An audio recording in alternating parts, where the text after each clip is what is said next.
ఒకటి రెండు మూడు నాలుగుకు అర్థమేమిటో చెప్పనా? చెప్పుకో త్వరగా చెప్పుకో. ఒకటంటే ఒకటిగా అడుగేద్దాం,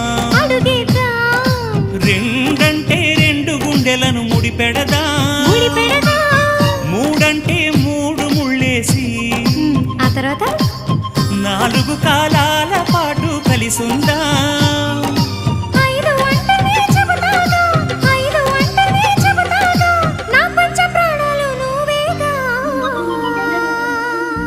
అమ్మావు ఇల్లు ఈగ చదివానాడు, ప్రేమ వలపు మనసు మమత చదివాయినాడు. ఇంకా ఏదో చదవాలంటూ పెదవి కోరుతోంది. భలేగా కొత్త చదువు చదువు, ఇలా నా ముద్దు కవిత చదువు, చెలి మురిపాల కథలు చదువు.